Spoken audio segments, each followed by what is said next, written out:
जिन लोगों ने चढ़ाया उसी में से उसमें जो है गोली मार दिया गया, ताकि ये लगे कि विपक्ष की तरफ से इस तरह का हमला हिंदुत्व पर हुआ। ये नहीं कहेंगे कि वो अपराध कर रहा था। ना होने की वजह से बहराइच के अंदर हिंदू बनाम मुस्लिम करने का प्रयास किया है। हत्या जिस ढंग से की गई, ये जब लड़कों को बच्चों को लेके अपने साथ जाते हैं तो ये थोड़ी ना बताते हैं कि वहाँ पे तुम्हें ये करना है।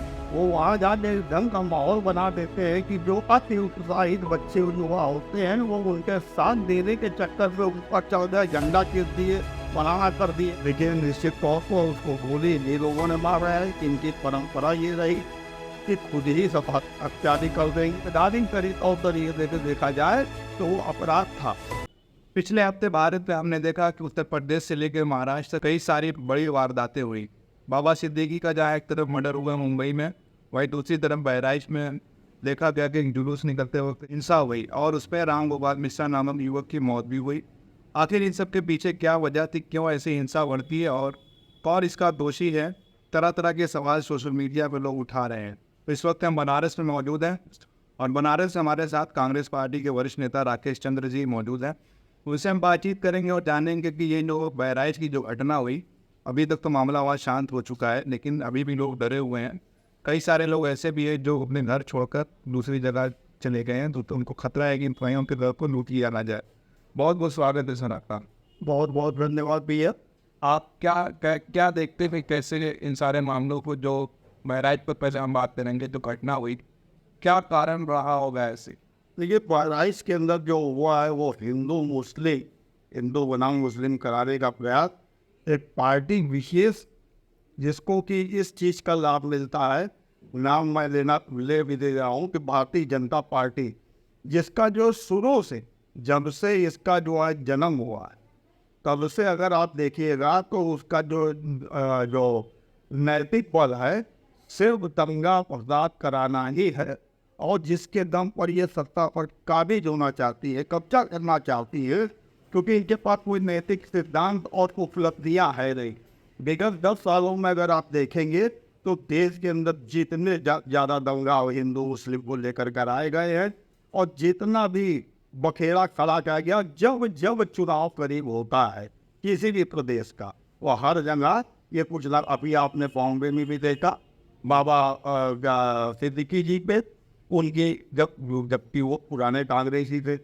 और लेकिन वर्तमान में आज वो भाजपा के अंदर के गठबंधन के साथ थे, एनसीपी के अजीत पवार जी के साथ।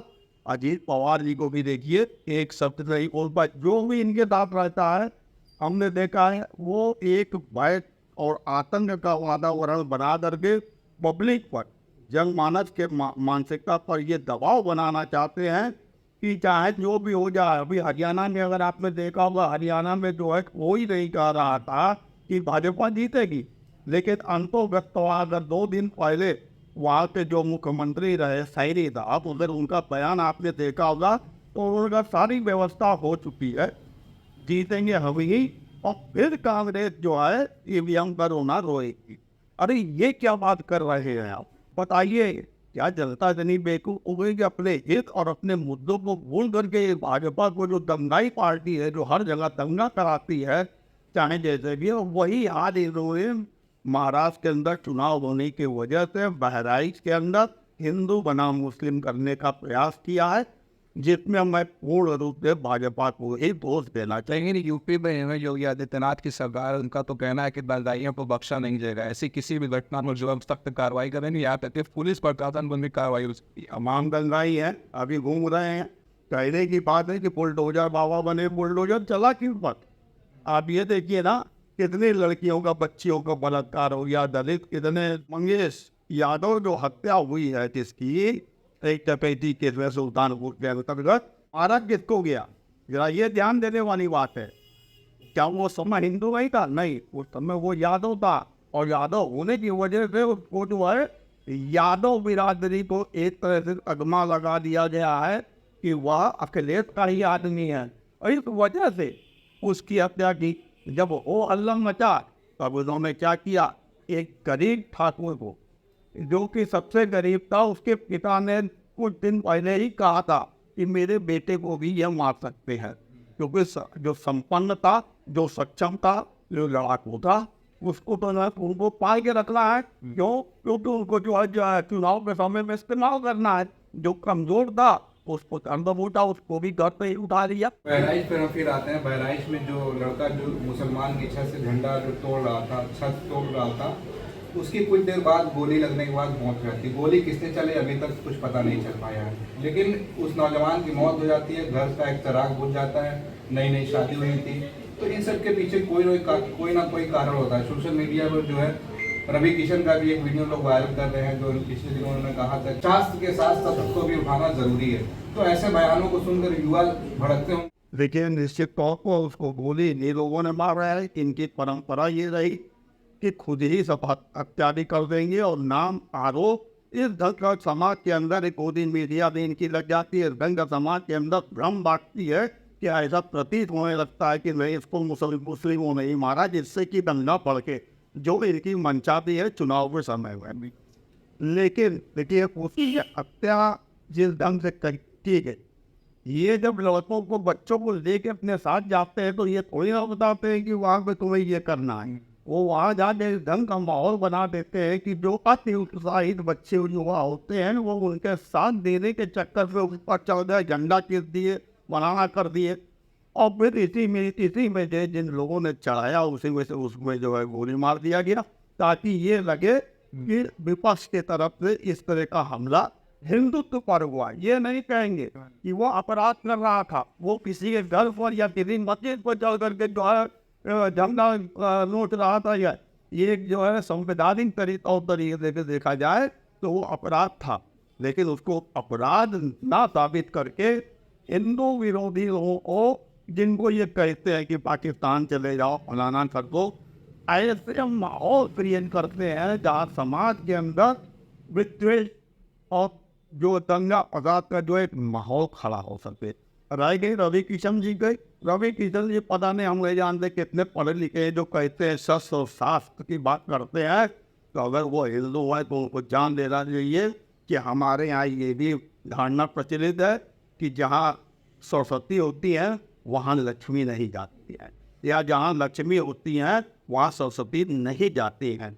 अगर इस तरीके की चीज़ें हैं तो वहाँ शस्त्र और शास्त्र, या तो आप बच्चों को पढ़ा लिखा करके IAS या इंजीनियर बना लीजिए, और या जो शस्त्र की बात, अगर शस्त्र भी आप चाहते हैं तो हमारे पास संवैधानिक दृष्टिकोण से एक सेना है जहाँ पर हमें ट्रेनिंग मिलती है, और बॉर्डरों पर जितने भी हैं वो अपनी जान न्यौछावर करने, कुर्बानी देने के लिए वहाँ पे तैनात रहते हैं। अगर इतना ही शौक है भैया तो अपने बच्चों को सेना में भेजिए। अब सेना में जब भेजेंगे तो आप इस सीमाओं की रक्षा अपने किसी भी दुश्मन से, हिंदू और मुसलमान से मतलब नहीं है। यहाँ आप जो कहना चाहते हैं शस्त्र और शास्त्र, तो आप सीधे सीधे समाज के अंदर बंटवारा, दंगा फसाद कराना चाहते हो, ना कि देश की रक्षा के लिए शस्त्र और शास्त्र की बात कर रहे हो। तो रवि किशन जी अपना आर्टिस्ट है, कलाकार है, कलाकारी करते हैं, बहुत अच्छी बात है।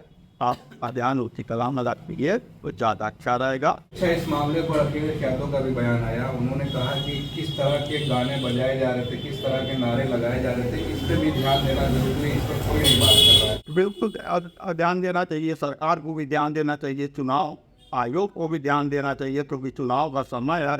अब आप किसी भी जगह जा करके, किसी के भी दरवाजे पर जा करके आप क्या कहते हैं एंटी सामाजिक नारा लगाना शुरू कर दें, या वहाँ जा करके इस ढंग के गाना गाना शुरू कर दें जिससे कि एक वर्ग को जो है ये सम्मान और उसका स्वाभिमान को ठेस पहुँचाए, तो निश्चित तौर पर दंगा होना ही होना है।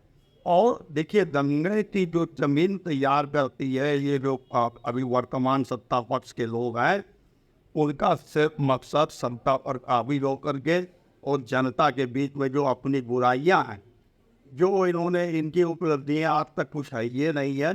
सारी जमीन जो है बेचे जा रहे हैं, देश की संपत्ति बेचे जा रहे हैं, भ्रष्टाचार बढ़ा हुआ है, बेरोजगारी बढ़ी हुई है, पहलवानों के साथ आपने देख सामाजिक स्तर पर ही आप देखिए तो महिलाओं के साथ क्या क्या हो रहा है, बच्चियों के साथ तो बलात्कार होने लग गया, 30 साल की बच्चियों के साथ ऐसा माहौल बना हुआ है देश के अंदर। इसी चीज को छुपाने के लिए वो इस तरीके की हरकत करते हैं कि देश में दंगा हो करके हिंदू मुसलमान के नाम पर इनके को कर्मों पर पड़ना पड़े। एक आखिरी सवाल रहेगा, बाबा सिद्दीकी की पिछले दिनों मुंबई में हत्या हो गई, नाम आया लॉरी बिश्नोई 2013 के बाद से बराबर जेल में है, 10 से 11 साल हो गए। तो कहीं ना कहीं जांच एजेंसी पर भी सवाल उठते हैं, गुजरात सरकार पर भी सवाल उठते हैं, वहाँ भी साबरमती जेल में है। उसके बावजूद भी जो सलमान खान के करीबी कह देने वाले बाबा सिद्दीकी की हत्या वजन, तो इस पर आप क्या कहेंगे? भैया लॉरेंस बिश्नोई आज जो है 10 साल 11 साल से जेल में है और उसका दहशत जो हमारे भारत के अंदर समाज के अंदर फैलाया जा रहा है तो उसके लिए जिम्मेदार कोई ने लिया है। अगर ये जिस ढंग से उसको महिमा मंडित किया जाता है और सरकार को भी देखिए ना, जब वो तिहाड़ जेल में था, तिहाड़ जेल से निकाल करके उसको जो है गुजरात के जेल में रखना, अमरवती जेल में रखा गया, तो उसको वहाँ पे निकालने की क्या जरूरत थी, इसका स्पष्टीकरण सरकार को देना चाहिए कि इन हालात में उन्हें। अब वो जो बताते हैं कि वहाँ पे जो है वो सरकार जो है उसकी रिमांड पे था या मांग थी कितने दिन के, लोग जो है देखिए अति गहमत जी को कहाँ से कहाँ लेके आया जा रहा था, तो लाने और ले जाने की व्यवस्था सरकार के पास है और उसके लिए सरकार जो भी वाहन होता है करती आई है। ऐसा नहीं है कि केवल ये बहुत विशेष आदमी है, लेकिन इसको विशेष संरक्षण के अंतर्गत इससे हत्या करवाई जा रही है, ये सरकार उसका इस्तेमाल कर रही है और निश्चित तौर पर अभी आगे भी कई हत्या हुई। अब सलमान जी के अंदर जो एक डर और दहशत का माहौल मुस्लिमों के बीच में भी, वहाँ के जो माननीय और सम्मानित जो मुस्लिम है उनके बीच में भी इस तरह का एक वो जा रहा है, मैसेज जा रहा है कि डरो, हमसे डरो और हमको जो चाहिए चंदा हमें चंदा हो। जो इन्होंने इलेक्ट्रॉल बॉन्ड निकाला था अभी तक उस पर कोई भी स्पष्टीकरण या कोई भी जांच इन्होंने अभी तक नहीं बैठाई है और इसी तरीके से ये चंदा वसूली का धंधा भी जो है लॉरेंस बिश्नोई के माध्यम से ये सत्ता के लोग खड़ा। हमसे बातचीत करने के लिए बहुत बहुत शुक्रिया। ये थे राकेश चंद्र शर्मा जी, इन्होंने पैदाइश मामले से लेकर बाबा सिद्दीकी के मामले तक अपनी बेबाक राय रखी। इनकी बातों से आप कितना सहमत है कमेंट जरूर करिएगा। आप देख रहे थे खोज खबरिया बनारस से मैं उबैद, बहुत बहुत शुक्रिया।